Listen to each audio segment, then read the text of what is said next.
퇴근 후 현관문을 닫는 순간 갑자기 눈물이 쏟아졌어요. 딱히 힘든 일이 있던 것도 아니었어요. 자사고, 명문대 졸업, 대기업 공채, 그리고 연봉 약 8천의 은행 본사까지. 한국 사회가 말하는 안정적인 삶의 공식을 성실하게 풀어왔을 뿐이었거든요. 하지만 그 공식을 다 풀었을 때 정작 제 마음은 고장나 있었습니다. 결국 통장에 1억이 찍힌 날 저는 사직서를 냈어요. 오늘은 그 이야기를 해보려 합니다.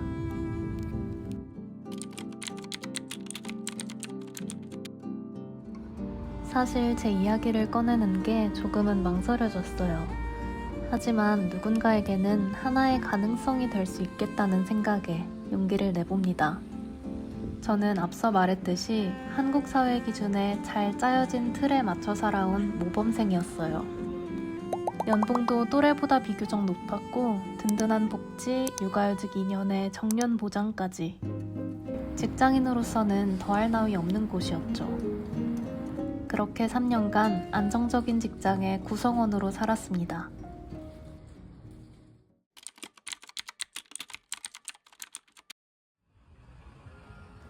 그런데 어느 날부터인가 이상한 일이 생겼어요. 여느 때처럼 퇴근해 현관문을 닫는 순간 갑자기 눈물이 쏟아지는 거예요. 그리고 그 일이 반복됐습니다. 샤워를 하다가도 잠들기 전에도 이유 없이 가슴이 답답해지고 눈물이 흘렀어요. 일이 유독 힘든 것도 괴롭히는 사람이 있는 것도 아니었는데 말이죠. 그래서 처음으로 제 안의 목소리를 들어보기로 했습니다. 그리고 깨달았어요.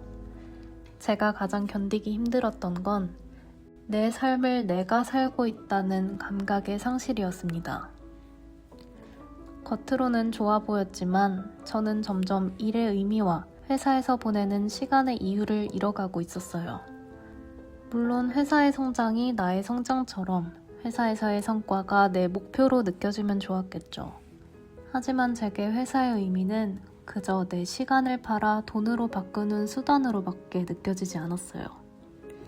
그리고 결국 돈보다 내 젊음의 시간이 더 아깝다고 느껴졌습니다.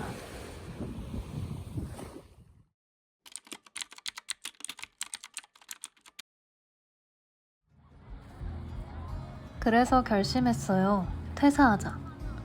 하지만 무작정 도망칠 순 없었죠. 제 자유를 지탱해줄 최소한의 몸값 1억을 목표로 정했어요. 그리고 동시에 명분을 찾기 시작했습니다.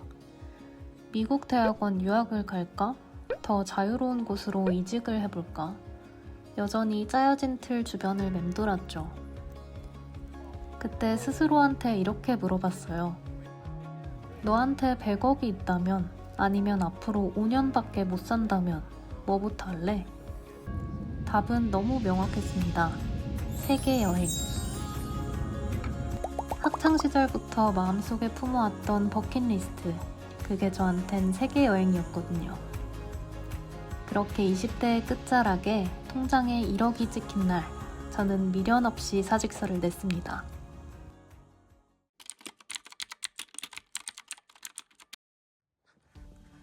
그렇게 2년간 33개국을 여행했어요. 혼자 캠핑카를 빌려 서호주의 지평선을 달리고 발리에서 파도를 타며 몸과 마음을 깨웠습니다. 이집트 피라미드 앞에서 마라톤을 뛰고 아이슬란드 하늘에서 오로라를 마주했죠. 그리고 한국에서 잠시 여행을 쉬어가던 중 저처럼 틀밖의 인생을 꿈꾸는 사람을 만났어요. 그와 함께 두 번째 여행을 시작했습니다. 아프리카 대륙을 렌트카로 횡단하고 레미니옹, 세이셸 같은 생소한 섬나라도 가보고 세렝게티 한복판에서 텐트를 치고 잠들며 깨달았습니다. 내가 살아있다는 감각이 어떤 건지. 그리고 행복은 소유가 아니라 내가 선택한 경험 속에 있다는 것을요.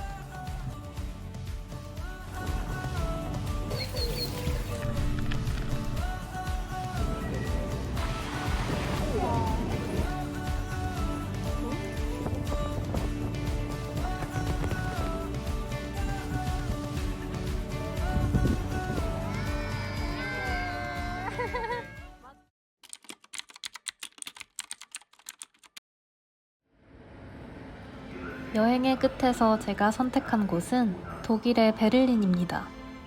지금은 이곳에서 새로운 삶을 시작하고 있어요.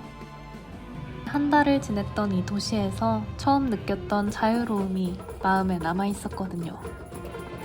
사람들의 여유, 각자의 개성이 살아있는 모습, 조금은 느리지만 자기답게 살아가는 방식. 막연히 여기서 살아보고 싶다고 생각했는데 지금 정말 이곳에 와 있습니다.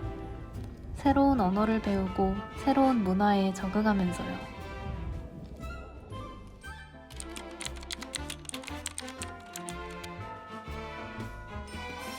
2년 전 직장인일 때는 상상도 못했던 삶을 지금 저는 살고 있어요. 이곳에서 전 아무것도 아닌 이방인이지만 오히려 내가 아무것도 아니기 때문에 이제 무엇이든 될 수 있다고 생각해요. 많게는 한 달에 800만 원을 벌던 그때보다 지금이 더 살아있다고 느끼곤 합니다. 퇴사를 고민하던 그날의 저한테 지금 제가 한마디 해줄 수 있다면요. 정답은 없어. 너의 선택을 믿어. 지금 비슷한 고민을 하고 있는 누군가에게도 이 한마디가 닿았으면 합니다. 여러분의 시간은 지금 어디로 흐르고 있나요?